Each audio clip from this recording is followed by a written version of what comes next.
I put myself in someone else's shoes. Like there's a piece I wrote, it's about it's a story I got from where I say this guy who used to come back, Gioni, and he would beat up the wife. So make sure you're writing or your poems are not hooked to a certain trend or majorly a certain trend that is going viral. Like people are writing about love. Don't just write about love. Write about something that will be timeless, something that even 50 years from now, it will still be relevant. Silence is in some sort of way an accomplice to evil. When you see something and you keep quiet, you're also taking part in that thing, because you have the power to speak up. Hello, wonderful humans. Welcome to Modern Day Camper by your host, Martin Sambia, where we advocate for mental health and personal growth through visual arts and talks. And before I start, I would just love to extend my appreciation to Younique Records, and he happens to be part of it, who are the people in charge of this venue. So I'll just give you an opportunity maybe to tell us what you people normally do in Younique Records.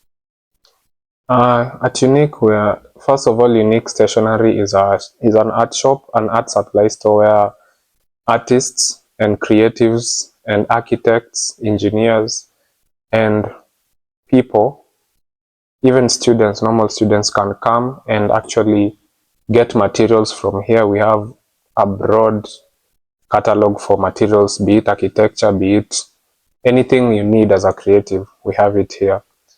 Then the second segment is about Younique Records. Younique Records is a platform whereby we bring artists. The main aim of Younique Records is to promote Kenyan music and Kenyan creative culture, whereby we bring artists to this creative space where we have here. It takes the format of a tiny desk concert, and it's the first shop jam experience in Kenya, actually. Yeah, we are actually aiming to create a link between art and music, so that all these things, they're all about creativity. So we want to create a link between art, music, and any type of creative minds, a space where creative minds can come and actually explore and be able to express themselves in various ways. Yeah, thank you for that. Yeah, that is well put. And also today I happen to have a very magnificent guest who goes by the name PoetVinke. And just for my audience to get to know you, maybe you can share with us your background information, like where you were raised, like who makes PoetVinke. PoetVinke, actually, PoetVinke, it's Vinke. Vinke, it's my first name, Kelvin. It's an inverse of the name Vinke, and also the name is also symbolic, because if you look at the name Vink, it has ink inside, so it's symbolic because I'm a poet and I write. I started writing in class 6. It started basically as compositions and all that, and what encouraged me to write or even venture into poetry is I got a lot of reactions, or rather appreciation, from my teachers. Shout out to Mr. Derek. That guy really built me, because he used to encourage me to venture into other writing spaces other than just writing good compositions and all that. And poetry for me has been a space where I can express myself, because most of us, we are not good at articulating our feelings.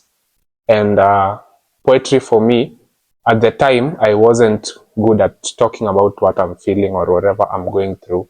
So I took poetry as a vessel to be able to help me express what I think. Other than talking to people, I could now have this world where I can just go and create something out of the way I feel, or a particular feeling. And eventually, as I grew, when I got to high school, I realized that my poetry was being appreciated, in that there's one thing I used to do. I was in Kakamega school, and I used to write my pieces down in pen. Then there was a notice board. I would go and paste my pieces there. Then during lunchtime, when we were going for lunch, I would pass by the notice board and I would find a whole lot of students who are there just reading my pieces, and I could actually stand in and, be part of them and listen to what they were saying. And what encouraged me from what they were saying is I am able to capture those things that people don't talk about. So when I realized that I'm actually helping people or becoming a voice for others, it kind of encouraged me to continue writing and continue writing and continue writing. So I don't feel like when you are at that point, I don't feel you can ever run out of ideas, because there are various things that people don't talk about. And when you are someone who can be able to give voice to those who are voiceless, it's not only a gift, it's a blessing. To me, poetry is a blessing. So I grew from class 6 to high school, then now campus, and I've been writing for a long time. I have over 200 pieces. Yeah, I have over 200 pieces, and some of them I've not released. Some of them I actually started releasing my pieces back in when I released my first piece in Aitwa Familia. I released it in Form 4. I think, yeah, in Form 4. Yeah, When was that? that was when was that? Hiyo time ya COVID. COVID. Oh, Yeah, 2019, 2020, 2020. That's when I released that piece, and that was my first official video to ever be released anywhere. So from that, I'm now learning how to be able to put what I've written, or rather put it out there for people to read and all that. Normally I was posting, I didn't used to do videos. I was just posting the writings. The writing. Yeah. Oh, okay. Like mostly on Facebook. I used to post it a lot on Facebook. I would write a piece, go and post it on Facebook. Sometimes post it on LinkedIn, sometimes post it on Instagram. But Facebook has been like an archive for me where I could now track my pieces. Like when I look at my Facebook post, you can actually see the growth in writings, in terms of if you're reading those pieces, you can see that this person is growing. Yeah. Okay, that is very, very interesting. And just out of curiosity, like, do you have like a niche? Ama you always address all topics? Ama you do have specific topics that you just fall under? For me, I decided I didn't want to go with the niche thing, which I get that most people, that's what they advocate for. But for me, I feel like if I'm now to go to a niche, I'd be limited in terms of what I'm writing. Because if now, let's say, I'm specializing in writing love poems, meaning I can't talk about anything else other than that sphere, that the love sphere where I've actually centered myself into. So I decided I'm going to just talk about what I feel. What I normally do as I write my pieces, I don't I look at what is the common thing that people are going through, or whatever I'm even going through personally. Then I write I usually write my pieces in third person, so that I'm talking about myself in some way. In some of the pieces I'm talking about myself, but when you read it, you can actually see that someone else can relate to. So it's not self-centered. It involves everyone. Yeah, thank you for that. That is well put. And before you had a piece, Yeah. but before you go to that piece, I just have a question. Like for many creators or artists, before we work on something, or before they work on something, unapata, we normally have like through three things. You have you have the audience, and you have the inspiration. You have the audience, and you have the kuna the third thing. I'm not remembering. But like, what do you normally put first? Do you put yourself first? Do you put the audience first? Do you put the work first? What do you normally put first? Personally, I usually put. I don't think I think in that direction. For me, it's what I'm feeling at the time, and that majorly usually involves a lot of people. So to some extent, I can say I put myself first, I put myself in someone else's shoes. Okay. Like there's a piece I wrote. It's about it's a story I got from there's a when where I say this guy who used to come back, Gioni, and he would beat up the wife. He would beat up the wife, and it would cause such a conundrum in the estate where we are living, and it became a problem until now the neighbors came to now stop him one night.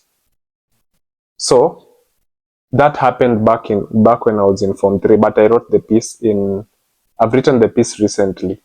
It was something what I usually do, I note down ideas. I note down things that are happening that I would like to speak of.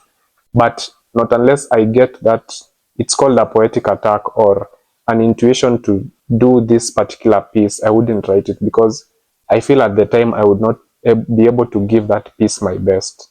So when I wrote the piece recently, it actually got a lot of traction, and that's because people related to it. But if I wrote it before, maybe when at the time it happened, I might not have articulated it the same way, because when something happens to us, we usually there's a lot of feelings involved, there's a lot of anger, there's a lot of emotion, but now you need to now zone out from all that and actually be in a place where you are now like an observer. You look at everything, you look at whatever is happening, and you can be able to make a judgment that is not influenced by your emotions or anything. So personally, I note down ideas and I go and write after. I can note down maybe femicide and I would write the piece even later, or I can even write it at the time. Depends when I get that. It's called a poetic attack. Poetic attack is whereby a poet feels a certain wave of intuition where you feel like you need to write this piece, like it's a problem that you need to address, and you feel like if I don't talk about it, no one will talk about it. So you put yourself in a way where you have to capture everything, every single detail in your piece. Yeah. Yeah, that is that is I really really love your answers. And you talking about artist attack, we are still going to postpone hiyo kidogo. Something came in my mind, artist block. So how do you normally deal with that? Because honestly speaking, the way I'm looking at your work, I can see consistency. And I do believe like this is something that every artist experience, the resistance sometimes. Sometimes you don't feel like showing up. But for you, the fact that you're still doing it till today, it means that you know how to deal with it for some reason. So how do you normally deal with your artist block? For me, what I came to realize is we need to you need to put yourself in a place where you find out something bigger than what you're writing for. Like it make sure the reason as to why you're writing is bigger than yourself. It's bigger than people's opinions, and yeah, it should be bigger than everyone, so that you can be able to submit to that particular need. Because when you have a need, let me take an instance for maybe God.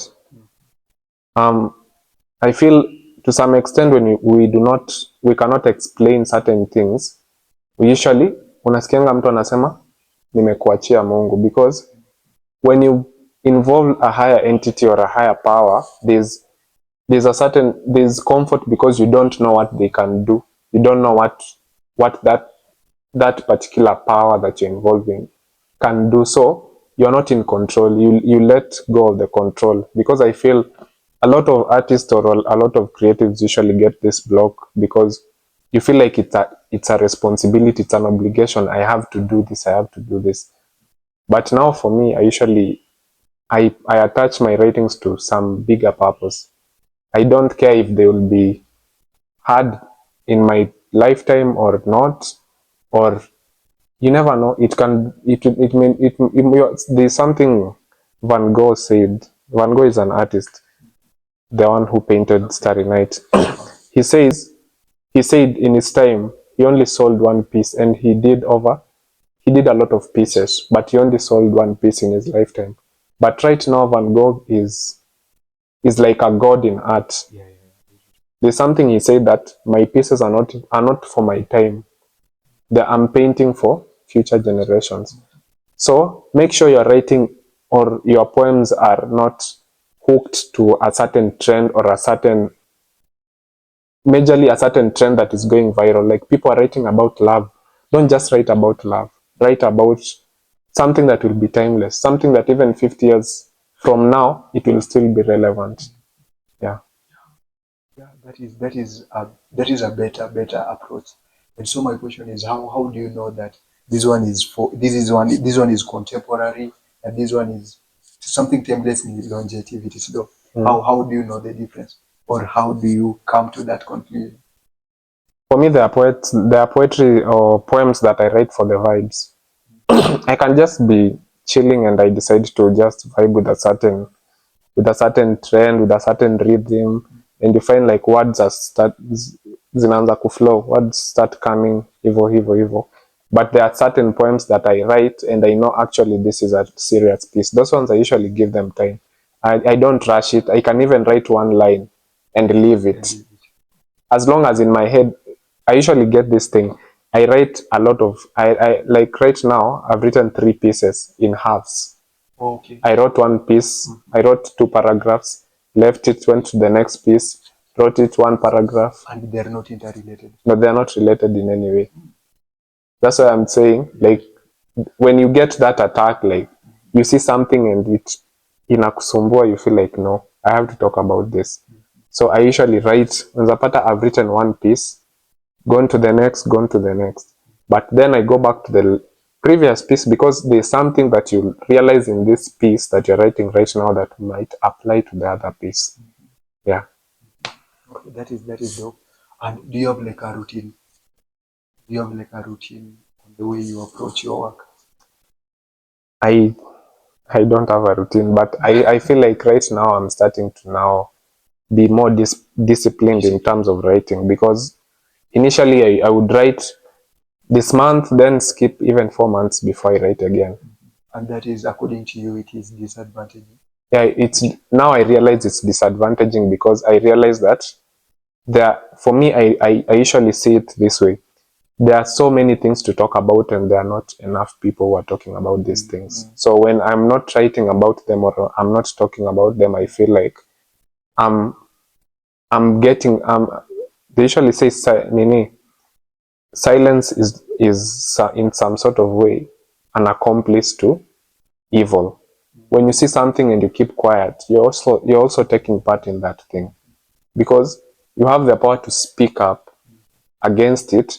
You don't know what change you might evoke or what change might come from you speaking. So I usually feel it's for right like now I feel like I'm guilty. I feel like I'm guilty that I'm not talking about this thing. Like femicide was like a song. Everywhere you'd go to the news, femicide. So I felt like I'm a creative and I haven't actually written a piece on femicide. I'm actually doing a very big injustice to this thing. I need to address it.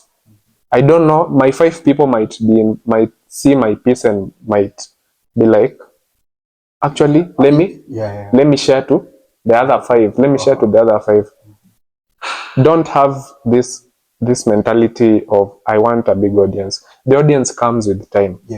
Like there's a channel I opened on TikTok. That channel, I decided I'm not going to grow it. I'm not going to do anything. What was it about? It was about poetry. Actually, I have a TikTok channel. It's called PoetVinke. I opened the channel majorly to be able to make me be disciplined to put my pieces out there.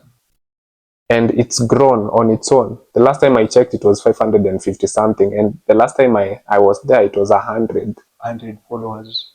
Yeah, followers. That is growth. Yeah, so people usually come. You'll just find your audience. Don't have the pressure of I need to have 11K. The 11K comes with them, and it's better if the 11K come by themselves than you try to force it. Exactly. Let it come naturally, because those people will be loyal to you, and those people will be there for what you're doing. They'll be genuinely there for to survive with your content. Yeah. I did the main reason I asked you about what do you normally put first. I guess I was putting fear. There are those people who, when they are devoted in anything, like they prioritize the audience. And at the moment we do prioritize our audience, unapata it conflicts with our, even our work.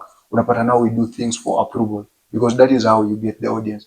But when your focus is the work or yourself and you put the audience last, I feel like audience is beyond our control. If you're doing a good work, they will come. If you're doing a bad work, they will not come. So it's beyond our control. So when you create something for the lifetime, for the long term, the way you said, inakuwa something that there are those podcasts that I live with, like I watch on a daily basis because ama kuna those content that I consume on a daily basis because they impact me as an individual. So when you come up, kuna pia those musics that I listen to on a daily basis, like they're very uplifting. So when you create something out of like I was, this is something I interacted with, even like, and I love the way you approach your poet, like just coming up with something that you'd want to read, something that you'd want to listen. Unapata exactly. Pia people come with that experience. They want to experience that, and they have now to live with it. And now this is beyond our control. Now they can't live without your work, yeah. And that is the better approach. I think I realized that in in the piece. There's this piece I did. It's actually episode 12 on our channel Younique Records. Okay. That piece, the first piece I did, she says my surroundings are men. My surroundings are men. Yeah, she says my surroundings are men. Men in offices, men in matatus, men who are raised to conquer. So to them, a woman's body is just another battlefield for them to prove their strength on. So that piece, a lot of ladies rather related to it because to some extent it speaks about these things, but it doesn't. It's not like I'm approaching it so directly and so on. Like I'm not hitting the nail ikiwa hot. I'm saying things, but there's a softer way to say things. Yeah. But you're still addressing the problem, but you're not, because you don't, things like, there are pieces like when you write about, majorly when you write even about government, to some extent we need to be realistic. Me personally, if something, if I release a piece out there and it actually goes viral and a lot of people see it, but in some certain way it's like so direct, I don't have the security to be able to shield myself from the consequences of the piece that I have put out there. So there are better ways to say things. There are softer ways to say things. You're still addressing the problem, yes, but be more careful and be more mindful of yourself. Because if you release a piece out there and it actually can bring you problems, remember your audience will not be there for you.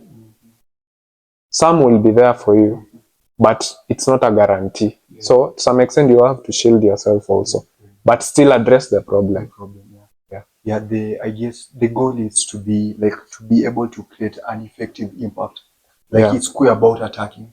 Like it's effective to a point the readers, the people who are being addressed, can get to learn something from it, even to change their direction and many other things.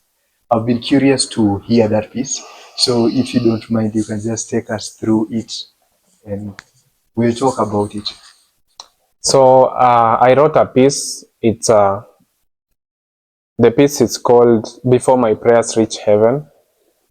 And what I'd like to say about this piece, it speaks in volumes about the things we go through and the things that we've actually suffered due to the system that we are in or wherever we are in.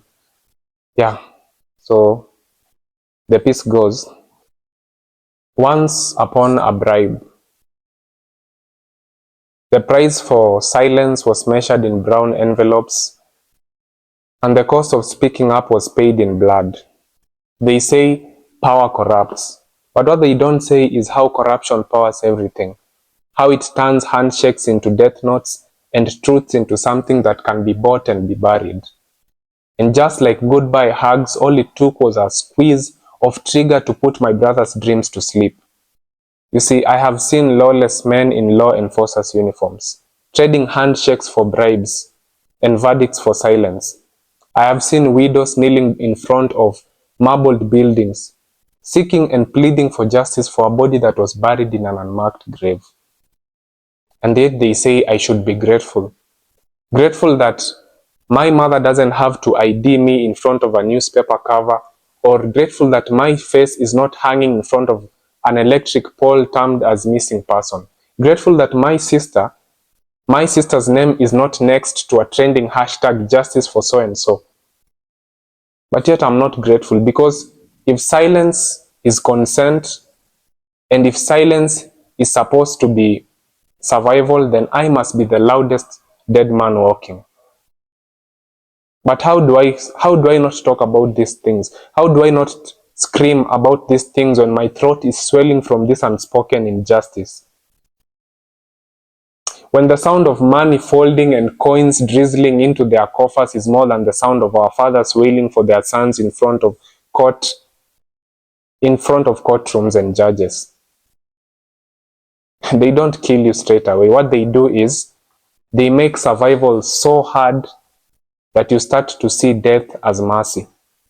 I've watched corruption build castles out of our dead fathers' coffins. I've watched hands meant to serve become the same fists that are ready to strike. I've watched hands that are meant to give back become the same hands that are ready to take.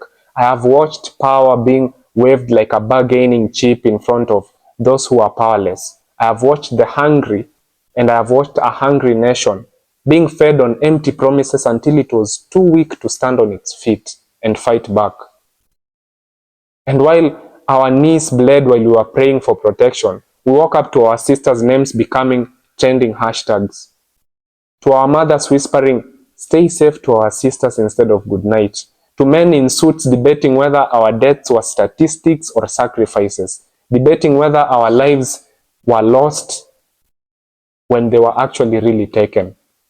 And I wonder how you measure justice. Is it in the length of us? Is it by the length of a skirt or the depth of a wound? Is it in the numbers of caskets we carry or the rage we carry as a nation? Because somehow every time a woman says no, the world still hears "try harder." And honestly, I fear. I fear getting used to this. I fear getting used to the signs of sirens. I fear getting used to bodies showing up in quarries and rivers. I fear for my brothers, but I still hope for a better tomorrow. That is dope. That is dope. Like, I have a lot to ask about that, but kuna this sentence, like, I've captured it. Inasema, our mothers telling our sisters, "Stay safe" instead Instead of of good night. good night. Okay, I know there is a lot there. There is a lot there. Maybe you can just expound on an individual. The line, our mothers saying "stay safe" instead of "good night," majorly, the inspiration behind it is the streets have become so unsafe. Not like it was back in the day, whereby you could just there was a lot of freedom. Some certain injustices or certain cases were not as common.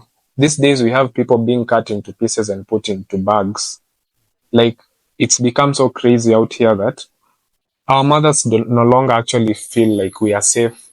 They feel like they need to still protect us. They feel like they need to still be there for us, even when in a time where we are supposed to now be grown-ups and actually be taking care of ourselves and actually learning how life works. Yeah, thank you for that. I have another question. This one is like, it's according to the choice of language. You had an option of using Kiswahili. You had an option of using Sheng. Why did you prefer using English? Okay, that's something I've actually been doing recently, or I've been focusing on recently, because I want my pieces not to just be heard in my vicinity or in my neighborhood. Mm-hmm. Because if I write in Sheng, It's I'm limited to Kenya only. But I want because the problems I'm addressing are not, we are not the only ones who are facing them. It's maybe a common problem even in Vietnam. It can be a common problem in the US. So I want people who are even in those foreign countries to be able to understand what I'm saying, to be able to get the message the same way the people around me get the message. Yeah. So it's in a worldwide perspective. I'm no longer writing for like my country. I'm actually writing for the whole world. Mm. Yeah, that is a dope way to look at it. Yeah, yeah, that is dope. My another question is, like, according to you, like, for what you've experienced throughout this year in your art world, what are the challenges you faced, and what experiences, like, do you feel like you are living with, Ama? Is something that it's just because you have an option of giving up, but what now, do you think it's now pushing you forward and making you more and more aggressive, or What even is just a lesson too that has given you every reason now to take poet to another level? I feel for me, the experiences I've had mostly after the June thing, the finance bill saga or the finance bill drama, I felt more motivated to speak about the things. As a poet, I've told you I used to write. Like I have a whole backlog of writings that I've actually not released. That goes back to when I started writing in even class 6. Yeah, because but I've felt that wherever I'm writing, because I found I found it funny because some of the things we were addressing I had already written about them in my pieces. There's a piece of mine, there's a line that goes, Uhuru Highway ndio the same road imetumika kupeleka wengi Kamiti. You get? Yeah. Na feel ni kama life ni kama Nairobi pathways. Si tukingoja kwa jam kuna wenye wanatumia expressway. You see? There are some people who they get away with anything because they have money. So I've been motivated to talk about these things because I actually saw that people are actually united on one particular cause, that this is what we are doing and this is what we are going with.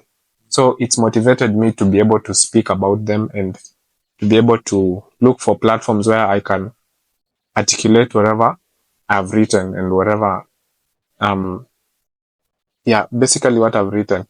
And it's encouraged me to even write more and more and more about certain topics or certain things that we are facing, because these things need to be addressed. And when we are just sitting and waiting for other people to talk about them, when we have the creative power to be able to talk about these things, it's unfair. Because do it so that you can maybe encourage someone to also do it.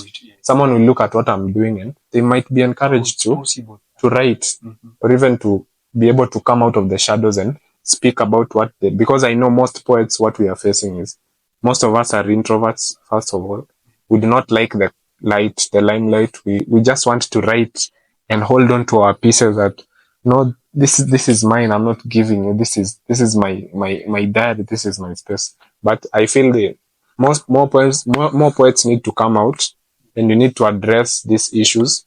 We need to be able to make poetry a movement, because as a craft, poetry is not really as appreciated as music and everything.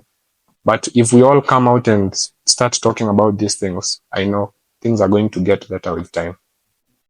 Yeah, thank you for that. And like on a personal life, Sasa, how is poetry serving on a personal life? Poetry for me, it helps to keep my thoughts at bay. First of all, it helps to keep my thoughts at bay. It helps me just be able to deal with the things I don't talk about personally. Some of the pieces are, I just squeeze in whatever I'm feeling inside there. And I know that when I do that, I feel like I'm fulfilled, because I feel like there's someone I usually these days I see my problems as something that someone else is going through. So if I speak about them, I'm also speaking about their problem. I'm also speaking about someone else's problem, because if it's financial issues, everyone is going through financial issues. If it's depression, people are going through depression.